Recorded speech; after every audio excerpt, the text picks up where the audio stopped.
मुझे लगता है तुम पूरी तरह अपना आवा खो चुकी हो। मैंने पैंगो फू को और कस कर पकड़ा, किसी भी पल जंग के लिए तैयार। सच तो यह है कि मेरा उससे लड़ने का कोई इरादा नहीं था। मॉन्स्टर बनने से पहले जाओशोलू की जिंदगी बहुत दर्दनाक रही थी, लेकिन इस बार तुमने गलत लोगों पर हाथ डाला है। अपनी कीमती चीजों को नुकसान पहुंचता देख जाओशोलू पूरी तरह पागल हो गई। उसके मुंह से सफेद रेशम के धागे निकलने लगे। वे धागे किसी हरे रंग के चिपचिपे पदार्थ से सने हुए थे, जो एक तरह का कोरोसिव मड था। म्यूटेशन के बाद ये जाओशोलू का सबसे बड़ा हमला था। उसका खास स्पाइडर वेब। उन रेशमी धागों ने एक विशाल जाल बनाया, जो सीधा मेरी ओर झपटा। मेरी आंखों में एक सुनहरी चमक कौंधी। मेरे शरीर के अंदर की एनर्जी पागलों की तरह दौड़ने लगी। इतनी तंग जगह में इतने बड़े हमले से बचना नामुमकिन था, तो यही सही मौका था अपने अवेकन टैलेंट को आजमाने का। तुरंत मेरे शरीर से सुनहरी रोशनी की किरणें फूटने लगी, एक सुनहरी आरा। पलक झपकते ही वे किरणें मेरे हाथ में मौजूद पैंगू फू के चारों ओर लिपट गईं। मैंने पैंगू फू को हवा में लहराया। आसपास की जगह तेजी से थरथराने लगी। पूरी मंजिल ऐसे डोल रही थी जैसे कोई भयंकर भूकंप आया हो। कमरे की मेजें खिसकने लगीं और चारों तरफ की खिड़कियों के कांच चकनाचूर होकर बिखर गए। जैसे ही वे धागे मुझे पूरी तरह जकड़ने वाले थे, मैंने अपनी कुल्हाड़ी से एक भीषण प्रहार किया। पांगुफू से एक विनाशकारी ताकत निकली जिसने सीधे उस स्पाइडर वेब के परखच्चे उड़ा दिए। एक पल के भीतर वे धागे टूटकर बिखर गए। वे उस ताकत के सामने टिक ही नहीं पाए। जाल को चीरते हुए पंगुफू सीधा जाओशोलू पर लगा और उसका शरीर पल भर में दो टुकड़ों में बंट गया। शिंजी, क्या तुम ठीक हो? मैंने प्यार से शॉ एंड्रू का सिर सहलाया। ये लड़की आज भी वैसी ही है जैसी मेरी पिछली जिंदगी में थी, हमेशा मेरी ही फिक्र में डूबी रहने वाली। फिर मैंने जॉशोलू की लाश से मिला क्रिस्टल उठा लिया। वह दूधिया सफेद रंग का था और उसके अंदर से एक मध्यम लाल रोशनी निकल रही थी। यह जरूर इनिशियल ग्रेड का एक स्पिरिचुअल क्रिस्टल है। अपनी पिछली जिंदगी की यादों के आधार पर मुझे स्पिरिचुअल क्रिस्टल्स के क्वालिटी लेवल्स अच्छी तरह याद हैं, सबसे निचले स्तर से सबसे ऊंचे तक। ये इन्फीरियर, इनिशियल, इंटरमीडिएट और सुपीरियर होते हैं। मैंने उस इनिशियल ग्रेड स्पिरिचुअल क्रिस्टल को अपनी मुट्ठी में भींचा और सिर्फ एक स्विच के साथ उसे एब्जॉर्ब करना शुरू किया। एक सफेद रोशनी मेरे शरीर में समा गई। मुझे तुरंत एक नई जान महसूस हुई, जैसे मेरे शरीर की हर कोशिका सांस लेने लगी हो। मेरा शरीर पहले से कहीं ज्यादा मजबूत हो गया था। आखिर यह इनिशियल ग्रेड क्रिस्टल था। इसने मुझे एक ही झटके में अवेकेंड रैंक के शिखर पर पहुंचा दिया। मेरे special talent chaos primordial body की वजह से क्रिस्टल एब्जॉर्ब करने के बाद मेरा एवोल्यूशन दूसरों के मुकाबले कहीं तेज और ज्यादा होता है। इस अपोकलिप्स की शुरुआत में एक इनिशियल ग्रेड क्रिस्टल सोखने पर एक आम इंसान शायद सिर्फ लेवल 1 तक पहुंच पाता, लेकिन मैं सीधे लेवल 2 के टॉप पे पहुंच गया। हालांकि जैसे जैसे अवेकेंड लेवल बढ़ेगा, उसके लिए जरूरी एनर्जी की मात्रा भी विशाल होती जाएगी। शंजी, अब हम क्या करेंगे? हम अवेकन हो चुके हैं, अब हमें खुद को और ताकतवर बनाना होगा। इस कयामत भरी दुनिया में अवेकन लोगों के पास शक्तियां तो हैं, लेकिन वे मॉन्स्टर्स के लिए एक बहुत ही कीमती शिकार भी हैं। जैसे जैसे अपोकलिप्स आगे बढ़ेगा, मॉन्स्टर्स शिकार करना जारी रखेंगे और इंसानों की तरह ही वे भी लगातार इवॉल्व होंगे। हम जिन मॉन्स्टर्स का सामना करेंगे वे और भी खूंखार होते जाएंगे। जिंदा रहने के लिए हमें बिना रुके खुद को अपग्रेड करना होगा। ये दुनिया बेरहम है, यहाँ सिर्फ वही बचेगा जो सबसे ताकतवर होगा। सर्वाइवल के लिए हमें अपनी पूरी ताकत झोंकनी होगी, वरना हम पूरी जिंदगी गटर में चिपकर गुजार देंगे और अंत में मॉन्स्टर्स का निवाला बन जाएंगे। मैं समझ गई कि आगे कैसे बढ़ना है। मुझे इन चीज़ों की ज़्यादा समझ नहीं है, लेकिन मैं तुम्हारी ढाल बनकर हमेशा तुम्हारे साथ रहूंगी। जो भी तुम्हें खतरा पहुंचाने की कोशिश करेगा, मैं उसे जड़ से खत्म कर दूंगी। मैंने शॉ एनरू का हाथ पकड़ा और वहां से निकलने के लिए मुड़ा। तभी क्लास का अमीर लड़का वांग क्यांजी आगे आया। शंजी, मुझे भी अपने साथ ले चलो। मेरे पिता गंगियाओ ग्रुप के डायरेक्टर हैं। अगर तुम मेरी हिफाजत करते हो तो मैं गारंटी देता हूं कि तुम्हें वो दौलत और शोहरत मिलेगी जिसका तुमने सपना भी नहीं देखा होगा। तुम्हारे पास जितना चाहो उतना पैसा होगा। ऐसा? हम एक अपोकलिप्स के बीच में खड़े हैं। तुम्हें वाकई लगता है कि कागज के इन टुकड़ों की अब कोई कीमत बची है? कितनी मासूमियत है तुम्हारी। शेनजी, तुम नीच कंगाल। तुम्हारे माँ बाप तभी मर गए थे जब तुम एक बच्चे थे। अपनी पढ़ाई के खर्च के लिए तुमने दर दर की ठोकरें खाई हैं और छोटे मोटे काम किए हैं। इससे पहले कि वांग क्यांजी अपनी घटिया बात पूरी कर पाता, मेरी नजरें इतनी ठंडी हो गईं कि उसे अपनी मौत सामने दिखने लगी।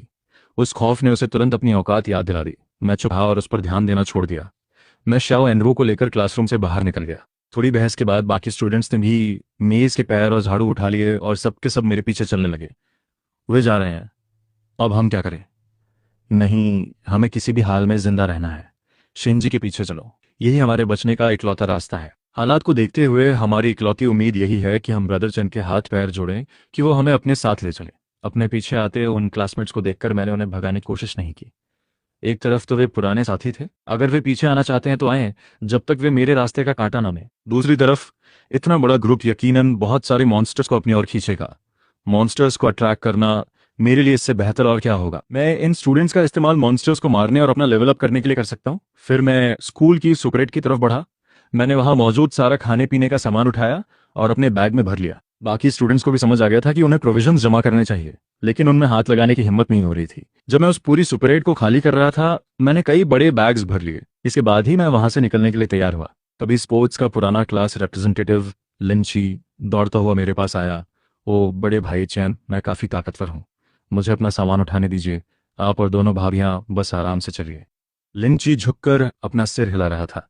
उसके चेहरे पर चापलूसी साफ दिख रही थी। उसकी यह हरकतें देखकर मुझे लगा कि आखिर इतना सारा सामान उठाने के लिए किसी की ज़रूरत तो पड़ेगी ही, इसलिए मैंने सारा बोझ उसे सौंप दिया। लेकिन अगर उसने गद्दारी का छोटा सा ख्याल भी अपने दिमाग में लाया तो मैं उसे वहीं ख़त्म कर दूंगा। हमारा ग्रुप अभी सुपरेट से बाहर निकला ही था कि एक गैंग ने हमें घेर लिया। मैंने नजरें उठाई तो देखा कि सामने खड़ा शख्स और कोई नहीं बल्कि क्लास 6 का गुंडा जाओ था। इस जाओ को हमेशा से ही अकड़ दिखाने की आदत थी। वो इस हाई स्कूल का सबसे मशहूर बुली था, जो हमेशा अपने से छोटे स्टूडेंट्स को परेशान करता था। स्कूल ने उसे कई बार चेतावनी भी दी थी, अगर तुम थोड़े भी समझदार हो तो बेहतर होगा कि ये सब चुपचाप नीचे रख दो। हमारे बॉस ने अपनी पावर को अवेकन कर लिया है। अब तो मॉन्स्टर्स भी उनके सामने कुछ नहीं है। इशूक, तुम गलत वक्त पर टकरा गए। जाओ ने अपना डॉन यानी टैलेंट जागृत कर लिया है। उसने क्लास 6 के कई स्टूडेंट्स को बचने में मदद की थी और साथ ही उन बचे हुए लोगों को अपना चमचा बना लिया था। मैंने यानी चेन ने अपनी भवें से कोड़ी। तुम क्लास 6 वाले वाकई बहुत बकवास करते हो। ये सब मैंने ढूंढा है तो मैं तुम्हें क्यों दूं? तुमने खुद मौत को चुना है। गुस्से में जाओ का चेहरा तमतमा उठा। उसने अपनी मुट्ठियां कसी और देखते ही देखते उसकी पीठ से 2 विशाल पंख बाहर निकल आए, जिन पर सफेद धब्बे थे। ऐसा लगता है कि अपोकलिप्स शुरू होने से पहले इस जाओ ने कोई 7 स्पॉटेड लेडीबग निकल ली थी, जो इस ट्रांसफॉर्मेशन की वजह बनी। जाओ के पंख तेजी से फड़फड़ाने लगे और वो एक मीटियोर की तरह मेरी ओर बढ़ा। उसका ऑब्जर्वेशन सेंस बुरा नहीं है। उसे तुरंत समझ आ गया कि इस ग्रुप का नेता मैं ही हूं। क्या तुम मरना चाहते हो? मेरा हाथ मुश्किल से हिला था। तुम्हारे लिए इतना काफी है, लेकिन मैं तो पहले ही सेकंड स्टेज पर पहुंच चुका हूं। चलो तुम्हें दिखाता हूं कि मैं क्या कर सकता हूं। हम्फ। मैं बिना विचलित हुए जाओ की आंखों में आंखें डालकर देख रहा था। मैंने अपने हाथ में केतियन फू को मजबूती से पकड़ लिया। एक बर्फीली बिजली जैसी चमक जाओ की तरफ बढ़ी। केतियन फू सीधे जाओ के लोहे जैसे हाथों पर जाकर लगा। उसके सख्त पंजों से टकराने पर धातु की जोरदार आवाज गूंजी। उस टक्कर के दबाव से उसे पीछे हटना पड़ा। जाओ के चेहरे पर अंधेरा छा गया और उसके हाथ हल्के से कांप रहे थे। बुरा नहीं है बच्चे, फिर से लड़ने आओ। तभी शाओ वानरू बीच में आ गई। तुम्हारी हिम्मत कैसे हुई शाओ चंग पर हमला करने की? मेरे हिलने से पहले ही शाओ वानरू वहां पहुंच चुकी थी। उसका शरीर स्केल्स के एक आर्मर से ढका हुआ था। उसके हाथ में मौजूद लॉन्ग सोर्ड से बिजली कड़क रही थी। उसने अपनी तलवार से वार किया। क्लैंग। उसकी तलवार जाओ के स्टील के दस्तानों से टकराई, जिससे एक तीखी आवाज पैदा हुई। यह हमला बेहद आक्रामक था और इसमें बिजली का प्रहार भी शामिल था, जिसने जाओ के हाथों को सुन्न कर दिया और वे लाल पड़ गए। तुम दोनों मियाँ बीवी मिलकर मुझ अकेले से लड़ रहे हो? तुम्हें शर्म नहीं आती? जाओ के एक चमचे ने चिल्लाकर कहा। लेकिन शाओ वानरू की एक गुस्से भरी नज ने ही उसे जाओ के पीछे छिपने पर मजबूर कर दिया। वानरू, पीछे हटो और आराम करो, मुझे इससे निपटने दो। मैं शाओ वानरू के आगे खड़ा हो गया। अपना डॉन टेस्ट करने का यह बेहतरीन मौका है। अब वक्त है ये देखने का कि एक रैंक 2 की पावर अपने पीक पर कैसी होती है। शाओ चैन। मुझे अपने आगे दृढ़ता से खड़ा देख शाओ वानरू चिंता में चिल्लाई, लेकिन फिर वो खामोश हो गई। वो जो भी फैसला ले, मैं पीछे से उसकी ढाल बनी रहूंगी। ये मत समझना कि तुम जीत चुके हो। एक बार मैंने तुम्हें मार दिया तो फिर तुम्हारे पीछे खड़ी इस गुड़िया का भी अच्छे से इलाज करूंगा। जाओ गुर्राया, मैंने अभी तक अपना आखिरी पत्ता नहीं खोला है। ये मामूली कुल्हाड़ी मेरे डिफेंस को नहीं भेज सकती, लेकिन जैसे ही मैंने वार किया वो हक्का बक्का रह गया। कितना मजबूत कवच है। नामुमकिन। मेरी डिफेंस, मेरा डॉन तो डिफेंस में स्पेशलाइज्ड है, फिर भी मैं उस कुल्हाड़ी का एक वार तक नहीं झेल पाया। चीफ चैन, हमें जाओ ने भड़काया था। अब जबकि वो कमीना मर चुका है, हम आपके साथ आना चाहते हैं। प्लीज हमें अपने साथ ले लीजिए। अब से हम आपकी हर बात मानेंगे। मुझे कोई फर्क नहीं पड़ता, लेकिन ये लोग मॉन्स्टर्स के लिए चारे की तरह इस्तेमाल किए जा सकते हैं। बाद में जब हालात थोड़े संभल जाएंगे तो मैं अपना खुद का फैक्शन भी बना सकूंगा। खड़े हो जाओ। ठीक है, शुक्रिया चीफ चैन। हमारा अगला पड़ाव म्युनिसिपल हॉस्पिटल है। वहाँ फर्स्ट फेज का एक बॉस मौजूद है। अगर मुझे तेजी से तरक्की करनी है तो मुझे और भी ताकतवर मॉन्स्टर्स का सामना करना होगा। ये लोग मॉन्स्टर्स को आकर्षित करने के लिए एकदम सही हैं। इस अपोकलिप्टिक दुनिया में दूसरों के मामलों में दखल देना अच्छी आदत नहीं है। तभी एक फ्लैश इन्फो सुनाई दी। एक रहस्यमयी मैग्नेटिक एक्सप्लोजन के कारण कई इंसानों और जानवरों में भयानक म्यूटेशंस हुए हैं। एक्सपर्ट सलाह देते हैं कि इस वक्त हर कोई अपने घर में ही रहे और बिना वजह बाहर न निकले। इन अजीबोगरीब मॉन्स्टर्स के दिखने की खबर फैलने में देर नहीं लगी। लॉन्गो के बड़े लीडर्स ने तुरंत एक्शन लिया। उन्होंने इन मॉन्स्टर्स पर रिसर्च शुरू की, लेकिन बदकिस्मती से जब तक वे कोई समाधान ढूंढ पाते, मानवता लगभग खत्म हो चुकी थी। खैर, ये अभी मेरी चिंता का विषय नहीं है। जैसे जैसे अपोकलिप्स आगे बढ़ेगा, सर्वाइवल और भी मुश्किल होता जाएगा। सिर्फ वही इंसान बच पाएंगे जो लगातार अपनी सीमाओं को पार करेंगे। कुछ तो इन म्यूटेशंस का इस्तेमाल करके अमरता यानी इमॉर्टैलिटी तक भी पहुंच जाएंगे।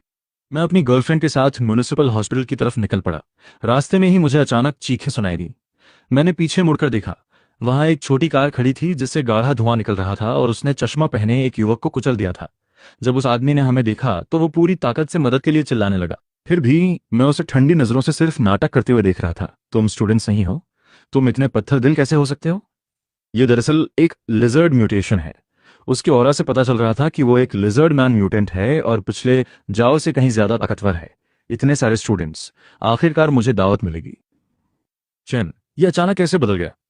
अभी एक पल पहले तो ये नॉर्मल था। ये इस लिजर्ड मॉन्स्टर की जन्मजात काबिलियत है। ये इंसानों की नकल कर सकता है, जैसा चाहे वैसा रूप धर सकता है। अम्बुश यानी छिपकर हमला करने के लिए बहुत कारगर है, लेकिन आमने सामने की लड़ाई में इसे कोई फायदा नहीं मिलता। तुम्हें मुझसे डर नहीं लगता? सीधे साधे मेरे शिकार बन जाओ। यहां से दफा हो जाओ मॉन्स्टर। बहुत अच्छे। एक तीखी और नखरीली लड़की, मैं तुम्हें बाद में धीरे धीरे चखूंगा। इसे रोको। कमीनी लड़की, मुझे छोड़। शिगान की आंखें डर के मारे फटी की फटी रह गईं। वो उस बिजली को देख रहा था जो उस पर गिरने वाली थी। वो काफी समय से यहाँ छुपा हुआ था और उसमें कई अवेकन लोगों को आसानी से हराकर खा लिया था, लेकिन उसे कभी शाओ वानरू जैसा खतरनाक कोई नहीं मिला था जो आसमान से बिजली गिराने की ताकत रखती थी। हवा में गोता लगाते हुए हानरू ने शिगान के चेहरे पर वो साफ खौफ देखा और उसके लबों पर एक हल्की सी मुस्कान तैर गई। ये सब संजय गंगान की ही बदौलत था। अपोकलिप्स शुरू होने से पहले उसी ने मुझे जुइकिंग खिलाया था, वरना आज के दौर में मैं महज एक आसान शिकार बनकर रह जाती। तभी उसकी भारी तलवार शिगान पर पूरी ताकत से जा गिरी। तलवार और उस लिजर्ड मॉन्स्टर के टकराते ही एक तेज सफेद रोशनी निकली। पल भर बाद जब वो रोशनी कम हुई तो चावन रू ने अपनी तलवार पकड़ मजबूत की और सामने देखा। ये लिजर्ड मॉन्स्टर अभी मरा नहीं है। अपनी सांसें बटोरते हुए वो राक्षस दर्द से दोहरा हो रहा था। उस हमले ने उसकी स्केल्स के बीच से खून की धाराएं निकाल दी थीं। एक पल के लिए तो उसे लगा जैसे उसके शरीर का पूरा आर्मर ही उखड़ जाएगा, लेकिन खुशकिस्मती से उसके पास जिया नाम का अवेकन टैलेंट था। ये जिया पलक झपकते ही उसके आर्मर की डिफेंस को कई गुना बढ़ा सकता था। ऊपर से अपनी लोकेशन की वजह से उस लिजर्ड मॉन्स्टर की ताकत पहले ही सेकंड रैंक के पीक पर पहुंच चुकी थी। उसे मारना इतना आसान नहीं था। साली कमीनी, तेरी हिम्मत कैसे हुई मुझे चोट पहुंचाने की? म्यूटेशन से पहले मेरा बॉस मेरा खून चूसता था, और अब जब मैं एक मॉन्स्टर बन चुका हूं तब भी तुम लोग मुझको चलने की कोशिश कर रहे हो। मैं इतनी आसानी से नहीं मरूंगा, तुम सब मारे जाओगे। शवानू के पास अभी कॉम्बैट एक्सपीरियंस की बहुत कमी थी। उसने शुरुआत में ही अपना सबसे पावरफुल अटैक इस्तेमाल कर दिया था। मुझे लगा था मैं उसे एक ही बार में ढेर कर दूंगी, पर मुझे अंदाजा नहीं था कि मेरा दुश्मन मुझसे भी ऊंचे लेवल पर होगा और उसके पास डिफेंसिव टैलेंट भी होगा। मैं उसे मार तो नहीं पाई, उल्टा खुद मुसीबत में फंस गई हूं। तो छोटे तेरी ताकत जवाब दे गई। अब मेरी बारी है। फिर से? तुझे सच में लगता है तू मेरा मुकाबला कर पाएगा? मैं सेकंड रैंक के पीक पर हूं, अब तू मरेगा। अपनी अकड़ अपने पास रख। तभी एक गहरी और दमदार आवाज गूंजी। उसी पल हैशन फू हवा में लहराया और सीधे उस लिजर्ड मॉन्स्टर के रास्ते में जा गिरा। साले बच्चे, तू मेरा रास्ता रोकेगा? मैं अपने एक ही पंजे से तेरे चिथड़े उड़ा दूंगा। तू भी सेकंड रैंक के पीक पर है। Sky and earth splitting. तू मुझे नहीं मार पाएगा। लेकिन कुल्हाड़ी की तेज धार ने उस लिजर्ड मॉन्स्टर के शरीर के आर पार चीरा लगा दिया। फौरन ही उस मॉन्स्टर के लाश से एक बैगनी रंग का लाइट स्फीयर बाहर निकला। मैं इस तरह के ऑरा को पहचानता हूं। ये एक ट्रेजर है जो आपकी पावर बढ़ाता है। तभी ची प्राइमोर्डियल मैनकुंजू प्रकट हुआ। मैंने अपने सामने मौजूद उस पर्पल एनर्जी स्फीयर की तरफ उंगली से इशारा किया। मेरे शरीर से एक रहस्यमयी सुनहरी ऑरा निकलने लगी। ये एनर्जी इतनी ताकतवर थी कि इसके निकलते ही पूरी जगह तेज रोशनी से भर गई और आसपास के लोग अपनी आंखें मूंदने पर मजबूर हो गए। जब ची प्राइमोर्डियल मैनकुंजू ने उस पर्पल स्फीयर को देखा तो वो एक्साइटमेंट के साथ उसकी तरफ झपटा। एक सरसराहट के साथ वो उस एनर्जी स्फीयर के चारों तरफ लिप गया। पल भर में ही वो स्फीयर गायब हो गया। ची प्राइमोर्डियल मैनकुंजू उसे पूरी तरह निगल चुका था। अब्जॉर्प्शन खत्म होने के बाद ची प्राइमोर्डियल मैनकुंजू का ऑरा और भी ज्यादा खौफनाक और पावरफुल हो गया। उस एनर्जी का एक हिस्सा वापस मुझ में समा गया, और सबसे अजीब बात यह थी कि मुझे अपने शरीर में कुछ बदलाव महसूस हो रहा था। मैंने अपनी मुट्ठी भींची और बस एक ख्याल मेरे दिमाग में आया। अचानक मेरे शरीर पर स्केल्स की एक पतली परत हो गई जो हल्की पीली रोशनी छोड़ रही थी। ये तो उसी लिजर्ड मॉन्स्टर का डिफेंसिव टैलेंट था। मैं दंग रह गया। ये मैनकुंजू सिर्फ मुझे एनर्जी वापस नहीं देता, बल्कि ये तो दुश्मन का टैलेंट भी मुझ में ट्रांसफर कर देता है। नेता तो वाकई कमाल है। उन्होंने महज एक ही बार में उसे खत्म कर दिया। नेता की जय हो। बड़े भाई, इस लाश को हमारे लिए छोड़ दो, हम इसका बारबेक्यू करेंगे। इस 11 की लाश, अगर तुम्हारा मन है तो ले लो। शुक्रिया बड़े भाई। सच तो यह है कि इस पोस्ट अपोकलिप्टिक दुनिया में कुछ मॉन्स्टर्स का मांस खाने से फायदे होते हैं। इससे शरीर आम इंसानों से ज्यादा मजबूत हो जाता है। लेकिन मुझे इन राक्षसों से घिन आती है। मेरा इन्हें खाने का कोई इरादा नहीं है। धीरे धीरे रात ढलने लगी थी और चारों तरफ अंधेरा छा रहा था। मैंने पास ही एक होटल ढूंढा और अंदर मौजूद कुछ मामूली मॉन्स्टर्स को खत्म करने के बाद वो जगह रहने लायक हो गई।